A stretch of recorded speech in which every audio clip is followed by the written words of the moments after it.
What is up, guys? Sawcasm here, and today I have for you guys a 124-2 along with a 82 kill streak. I start off the game 82-0 flawless, so it's a pretty good start, and I do start off with a nuclear medal as well. That means I did get at least a 30 gun streak from the start of the game, so that's pretty cool as well. So overall, pretty good gameplay. It's my first 100 plus on drone, and you see I get my first orbital VSAT in this game. I get quite a few, but this first one has something that I really want to point out. I kind of made a big mistake. I call it in and I just don't really use it to my advantage at all. I pretty much take a slow indirect route to get to the enemies. That's really not what you want to do. It's kind of a waste of calling in this VSAT in the first place. If you have a kill streak or just anything that, equipment or just something that you could use and is disposable, you might as well use it when there's a good opportunity. There's no point in just wasting it like I did here. You see it kind of, I use it, I call it in, and then I run through the enemy spawn and kind of, I don't know, I'm a little bit scared at this point because I know I'm on a little bit of a flawless streak. I think I end up the first round with like 45-0, so it was pretty good, but then I do start to play a little bit too slow for my liking when I do have a Blackbird up. When you have a orbital VSAT up, I know I just said Blackbird, since that is what it's called in Black Ops 1. I apologize, I'm still getting used to that. But the VSAT, when you have the VSAT up, you want to be more aggressive. You want to use it to be able to position yourself in a better position than the enemy, and you see that I kind of do that here when my team calls in a bunch of UAVs, and that helped a little bit, but this is really what you want to do when you have a VSAT up. You want to be able to position yourself right in the enemies. You could go in the enemy spawn if you know how to maneuver enough, and you'll see I do that a little bit later, actually coming up in this round as well as the second round, and I really use the VSATs to my advantage. So I'm kind of going to talk a little bit more about that a little bit later on using, how to actually do that and how to use the VSAT to its full effect. So just in general, you want to use whatever you have to its full effect. For example, if you have a lightning strike, you're not just going to call it in if you know that the entire enemy team is in a building, because it doesn't go in buildings, so it's just pointless, it's just a waste.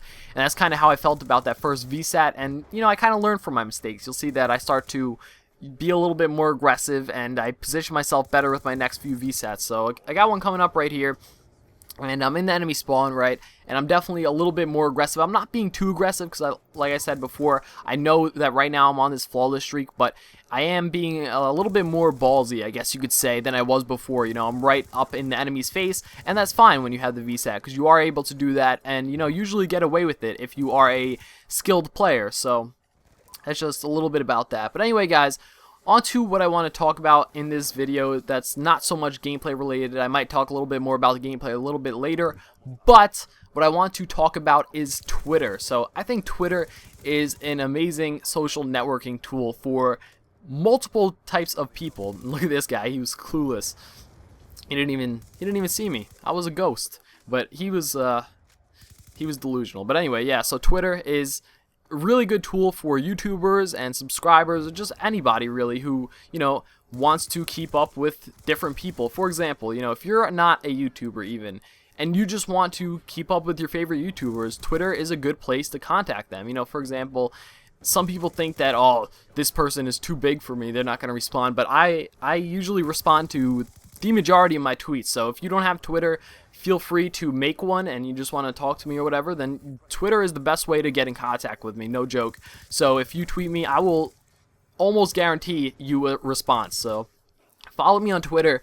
My link will be in the description, right in the description. You could follow me there. If you don't have one already, make one. If you have no one else to talk to, whatever, just say what's up and I will reply to you. But it's also a good tool for YouTubers as well. So if you're a small YouTuber, I really think that Twitter is one of the things that really helped me get to the point that I am on my channel today. And I'm not saying my channel is all that great or anything, but it did really kick me off and really get me in contact with some people that I might not have been able to network with, and that that really helped out my channel. So overall, it's just a really good tool, and I would suggest you making one right now, even if you don't have one. You just want to say what's up. But if you are a YouTuber, I think it's really, really even more important, probably, than if you just are, your average person. But right there, you see I was 82-0, hopped on the flag even while I was on a streak, and then I died on a right after I got like one more kill, so whatever, we'll say it's an 82 streak just because I edited it out, and it was still pretty good nonetheless. So over here I have the 3rd or 4th VSAT of the game. I'm pretty sure it is the 4th, and you see that I'm right up in the enemy spawn. Now I know before I talked about being aggressive in the enemy spawn, but I'm not really being so much aggressive as being smart. You know, I'm right up in their face, but at the same time I'm waiting for them to come to me, and that's really kind of what you want to do. That's kind of what I was talking about in terms of positioning. I was in a better position than them. That's the simple fact, you know. Like right here, I pretty much maneuver around that guy, get behind him, and then I kill him. And that's positioning 101 for you.